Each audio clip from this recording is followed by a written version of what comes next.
My mother didn't call me. She didn't hesitate either. She just looked at me across the kitchen table and said, "Your sister's wedding takes priority for the family. We won't be coming to yours." No soft voice. No apology. "No, we're so sorry, sweetheart." My father stared at his hands. My sister smiled. Like this was the most normal thing in the world. And I walked out of that house, carrying the weight of every single moment.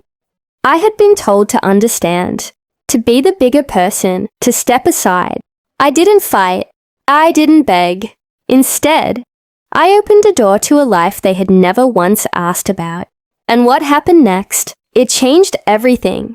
I grew up in a house where love was measured by convenience. If something was easier for my parents, it was automatically considered fair. And somehow, the easier choice was almost always my younger sister, Kendra. She was the bright one, the effortless one, the child whose smallest achievement became a full family celebration. I learned early on that my accomplishments were nice, but hers were the ones worth celebrating. You'd think that kind of thing fades as you get older. It doesn't. It just gets quieter and sharper. When I was 10 years old, I watched my mother trim a family photo, cutting it down to fit a frame she had already chosen. My shoulders stayed in the picture. My face did not. She laughed and said, "Oh, honey, you're still in it." And then she walked away, like she hadn't just erased me from the proof that we were once a family. I remember staring at that cut edge for a long time. In that moment, I understood something that took years to fully name. No matter how hard I tried, no matter how brightly I shined, I would always be the part someone could trim away without hesitating.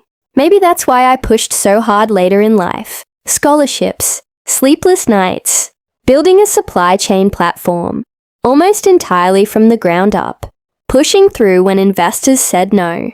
Again and again, success was the first place where no one could cut me out of the picture. And when my company finally broke through, when the numbers became real and I sold it for more money than anyone from my hometown could have imagined, I didn't run to my parents to show them. I sat alone in my apartment and let the silence tell me everything I needed to hear. Some people only celebrate you when your success makes sense to them. Mine never did, but I still believed. I believed that maybe, just maybe, my wedding would be different. Adriel was the first person who had ever told me I didn't have to earn my place. He proposed in the simplest, quietest way. No grand performance. Just him and me. I started planning months in advance. I sent the invitations myself, and inside each one, I pressed a single olive leaf. When I handed my parents their envelope, they smiled politely, while their eyes drifted toward the television. "Of course we'll be there," my mother said, the same way someone says they'll drink more water next week. I spent weeks imagining the four of us in one place again, even if just for one day. And then, Kendra announced her wedding. Same month, same weekend, same exact day. She called it fate. My parents called it practical. I called it the moment. I stopped pretending we were a family that cared about what mattered to me. 2 weeks after Kendra's announcement, my mother called. She used that practiced soft voice, the one she always used right before choosing the easier child. "Sweetheart," she said, "we've talked about it. Kendra's in-laws can only come this weekend. You know how emotional she gets. Could you maybe push your wedding back? Push it back. Like a wedding is a piece of furniture. You can just slide out of the way." I kept my voice calm. "The invitations are already sent."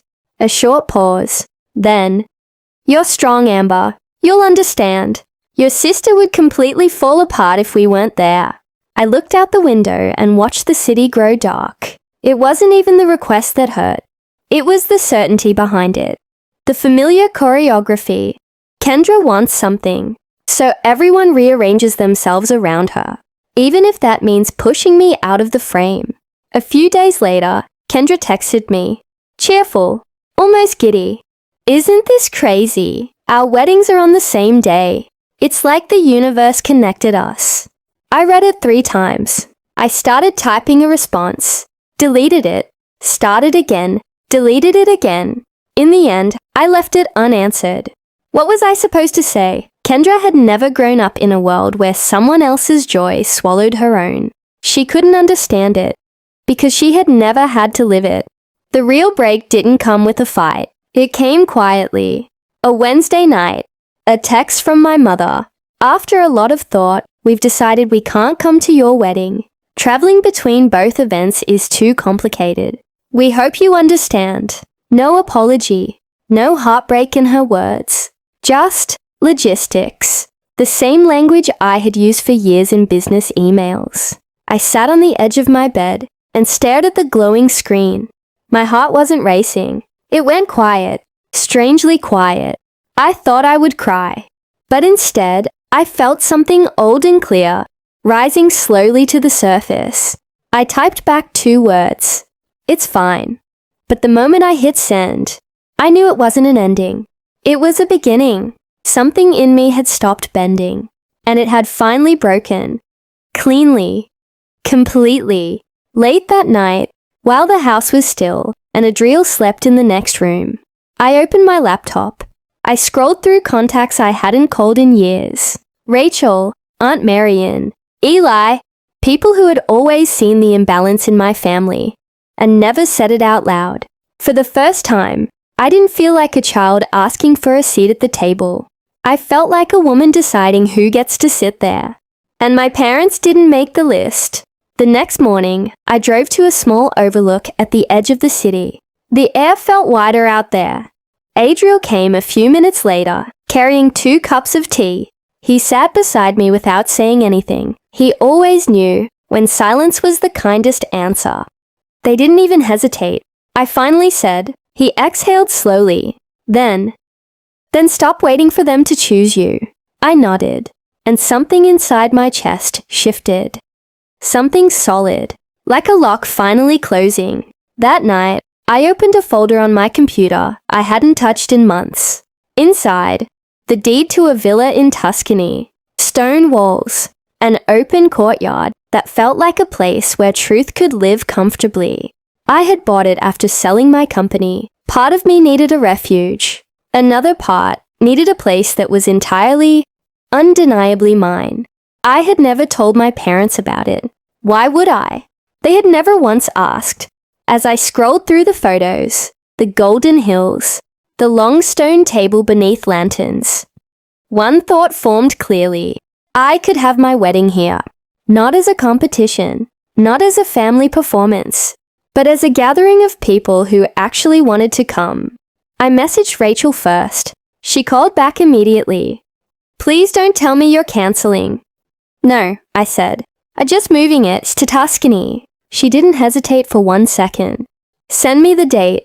By the next morning, the group chat was exploding. Flights were being booked. Aunt Marion was asking about accommodations. Uncle Ray offered to help with setup. Nobody asked about my parents. Nobody had to. Meanwhile, Kendra was posting wedding countdowns online. 5 days until forever. My parents were leaving hearts and exclamation points in the comments. Not a single message to me. And for the first time, it didn't sting. It just made everything crystal clear. Our 2 weddings began under 2 completely different skies. In Boston, the light was harsh and flat. In Tuscany, it poured over the hills like warm honey. I woke before sunrise. The stone floor was cool beneath my feet as I stepped onto the terrace.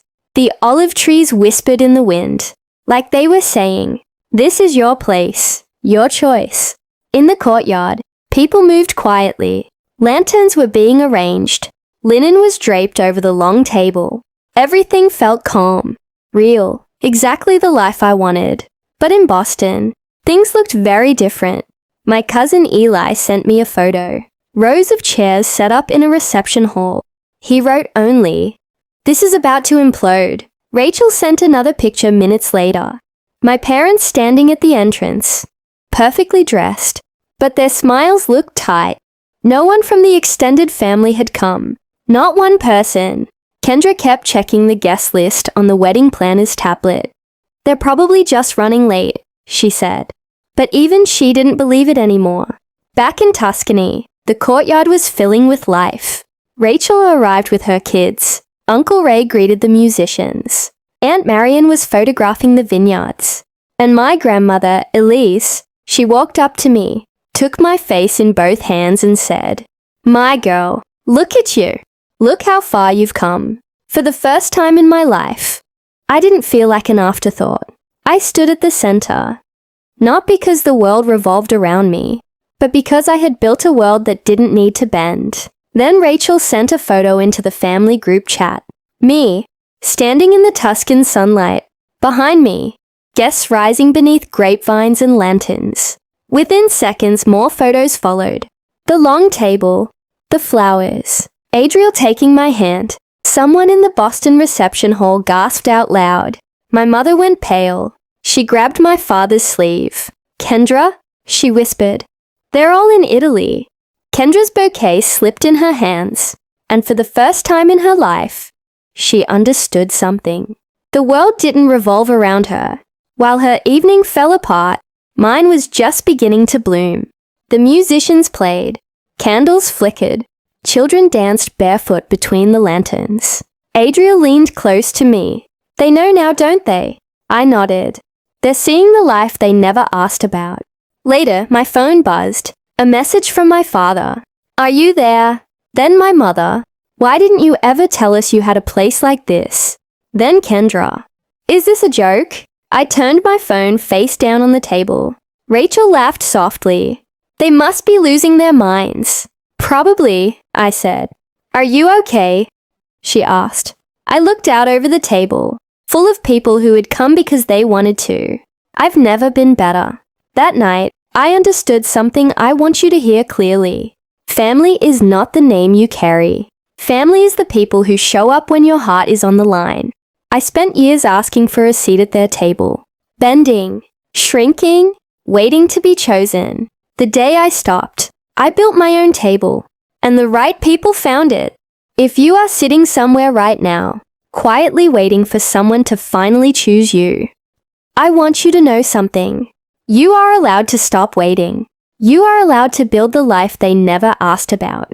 And you are allowed to let the right people walk into it. Because the moment you stop shrinking is the moment your real life begins.